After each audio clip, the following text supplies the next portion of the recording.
Boa tarde, pessoal. Então vamos aqui agora para a aula 5 do nosso curso de LaTeX. E hoje a gente vai falar sobre notação tensorial e pré-definição de formas.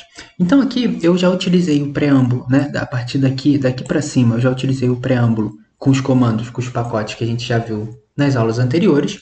E agora, para essa nova videoaula, a gente vai utilizar então um novo pacote, que é o pacote tensor, né? Então aqui no preâmbulo a gente dá um barra use package tensor, né?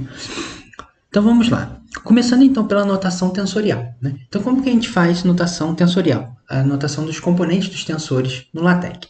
Um comando, né, dentro daquele pacote tensor, né, a gente tem um comando que é conhecido como barra tensor. Então esse comando barra tensor a gente vai colocar então colchetes aqui, a gente vai ter então umas chaves e outras chaves. Aqui nesses colchetes a gente vai colocar os índices que vão vir anterior, se você estiver precisando colocar algum índice anterior a uma certa quantidade, você vai colocar então esse colchete, né? Então a gente vai ver aqui, né? Então a gente tem aqui chapéu barra mi underline barra ni. Então isso está indicando que antes daqui do caso do C, né? A gente vai ter então o mi em cima e o ni embaixo. Então, compilando, a gente vê que vai acontecer isso daqui. Então, a gente vai ter o mi e o ni. E depois desse C, se a gente quiser o comando, os índices mi e ni, a gente coloca, então, elevado a mi e underline ni. Então, a gente vai ter mi, ni dessa forma. Então, esse código daqui vai resultar nisso daqui. Aqui a gente percebe que esse comando dele barra tensor, ele já define a distância dos índices, né? Então aqui no caso mi a gente tem um mi anterior e um ni depois desse ni, né? Aqui embaixo. Uma forma de tirar essa distância, né? É por meio de alguma forma, se você precisar para alguma coisa, é utilizar o comando barra tensor asterístico, né? Então aqui a gente vai ter o barra tensor com asterístico. E seguindo essa mesma lógica daqui, né, com os colchetes, as chaves e mais chaves, né, essas chaves aqui do meio colocando a quantidade que você quer, e os colchetes aqui anteriores indicam os índices que vão vir anterior a esse símbolo, a esse C no caso, né, e depois as chaves, os índices que vão vir posterior, né. Então aqui, esse mini, né, eu coloquei igual aqui em cima, e a gente percebe que sumiu essa separação entre mini, né, um ficou embaixo do outro, né. Uma outra forma também de colocar índices no LaTeX é com o comando barra índices, né? E esse comando, então, é simplesmente você coloca então, a quantidade que você quer e dá um barra índices e dentro das chaves você coloca os índices que você quer. Aqui no caso tem um barra índice anterior, só para mostrar que é possível fazer isso, né? Então, eu coloquei um barra índices elevado a mi, C, e coloquei um barra índices depois do C, underline, barra mi. Então aqui a gente percebe que ficou dessa forma daqui. Então a gente vai ter o C Mi aqui atrás e o C Mi aqui em cima, né? Aqui embaixo, né? Desculpa. Então tá. Então agora, uma outra forma, a gente percebe aqui, né, que tem uma ilustração nesse M com esses índices daqui. Utilizando esse comando barra tensor estrela, a gente pode escrever os tensores, né? E aqui eu tenho um exemplo de um tensor com vários índices, né? Então tem esse M com os índices I1, I2, I3 e 4, MM1, M2, M3 e M4. A gente percebe que esse barra tensor estrela, né, dessa forma daqui, a gente vai ter então que os índices vão ficar todos comprimidos aqui em cima, né? E embaixo os índices são maiores, né? Então eles vão ficar mais espaçados. Para a gente, de uma certa forma, organizar, se por algum acaso você estiver precisando, você pode então colocar um asterístico aqui antes de começar os índices, né? Nesse caso aqui. Colocando esse asterístico e recompilando, a gente vai ter que o nosso tensor então vai ficar dessa forma. Ele vai organizar os i's que estão aqui em cima de tal forma a ficarem em cima dos m's, né? Então aqui no caso o i1 está em cima do mm1, o i2 em cima do m2, i3 em cima do m3 e assim por diante. Então aqui, uma outra coisa que a gente percebe aqui, né, é que esse comando barra tensor ou barra índice, quando a gente coloca o índice que a gente quer, né, que a gente coloca, por exemplo, elevado e coloca o índice, a gente pode colocar ele entre chaves, né? Isso daqui a gente teve que colocar nesse caso porque a gente tem aqui um i underline 1, né? Se a gente não coloca essas chaves, vai dar um problema. Mas se você está colocando só índices barra mi, barra ni, só com um comando, você não tem necessidade de colocar essas chaves, né? Então, tudo bem. Aqui a gente tem, então, a ilustração de uma equação, né? Em notação tensorial. Então, a gente tem que... Essas daqui são as equações de Einstein, né? Sem a constante cosmológica. Mas isso daqui não importa muito o que isso significa. Eu estou colocando aqui só para a gente ver como que funciona esses comandos de índices, né? Então aqui a gente pode escrever, no caso eu escrevi bar R, eu escrevi R mini mais meio de R G mini igual a 8π G T mini.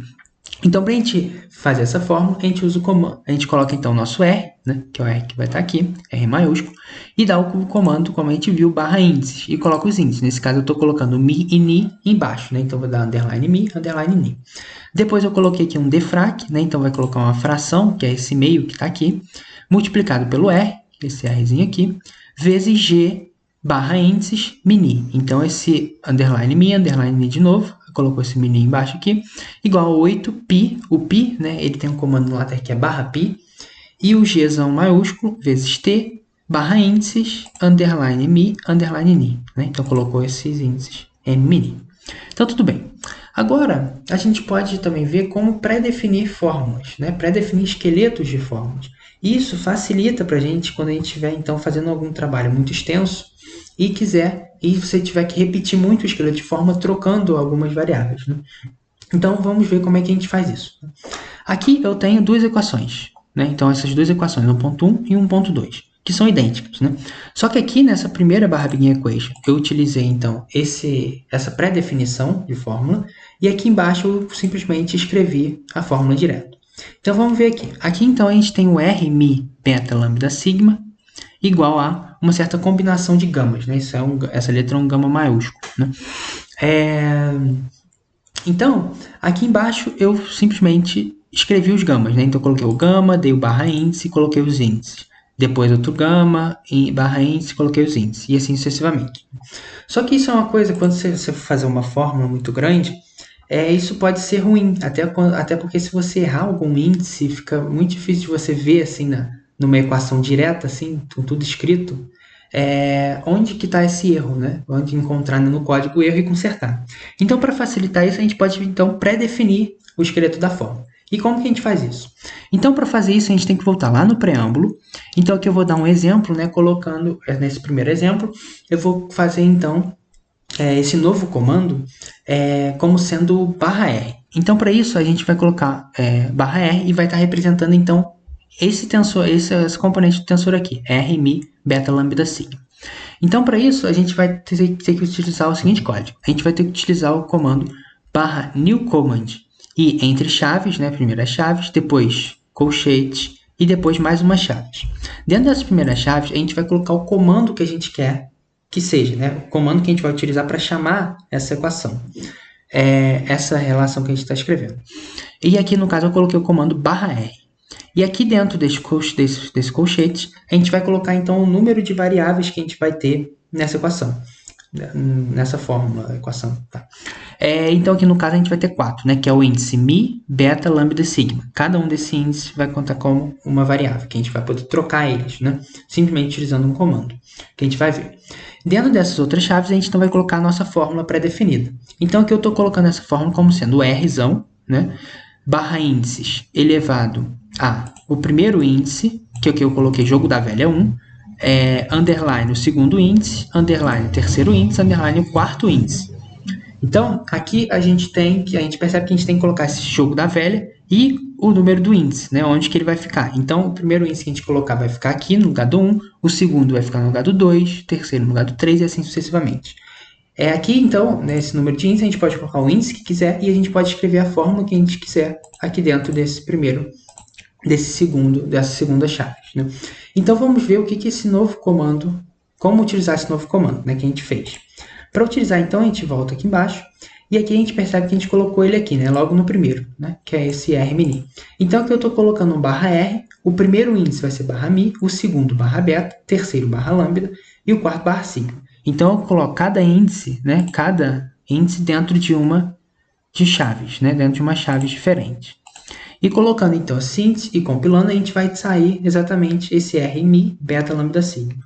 Mas se eu quiser, eu posso trocar esses índices, eu posso colocar barra beta aqui, barra mi aqui e recompilar isso daqui, por exemplo. E então vai ficar o beta, beta, mi, sigma, né? Então tudo bem, a gente pode brincar com esses índices, né? Então, um outro exemplo aqui é o da derivada parcial desse gama, né, que é isso daqui, que tem uma linha aqui, né, acho que está dando para ver, essa linha lambda. Eu vou então definir utilizando o comando barra new command, e esse novo comando, nessas primeiras chaves aqui, eu coloco no nome do comando, eu estou colocando como sendo barra parcial ch. E entre chaves, entre colchetes, a gente coloca então o número de variáveis que a gente vai ter, nesse caso também vai ser 4, né, então 4 índices, e aqui dentro a fórmula, que nesse caso é o gama maiúsculo, né, então G maiúsculo barra gama, barra índice, coloco os índices onde eu quero dessa forma daqui. Então, da mesma forma, a gente vai lá embaixo na equação e dá o comando barra parcial ch e coloca os índices dentro de chaves, né? Então, cada um dos índices, o índice 1, o índice 2, o índice 3, o índice 4, seguindo essa ordem, né?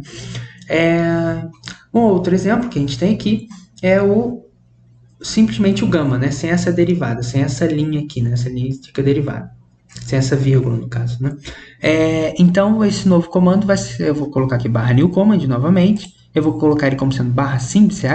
Nesse caso agora a gente vai ter 3 índices e ele vai ser essa fórmula daqui. Então vai ser um gama com 3 índices, né? E, novamente, eu utilizei ele aqui, né? Então aqui a gente tem o simch e os 3 índices na frente. Então, basicamente, essa é a ideia da pré-definição de fórmulas. Você pode fazer pré-definição de fórmulas da forma que você quiser, não necessariamente só com tensores, né? Mas aqui, então, foi só uma ideia para a gente ver como que funciona essa pré-definição. E é isso que eu tinha para falar para hoje, né? E a gente percebe que essa pré-definição ela deixa mais organizado, né, o nosso código, né? Fica mais organizado e a gente consegue perceber onde que está cada índice que a gente está colocando e tudo mais. E é isso que eu tinha para apresentar hoje. Obrigado.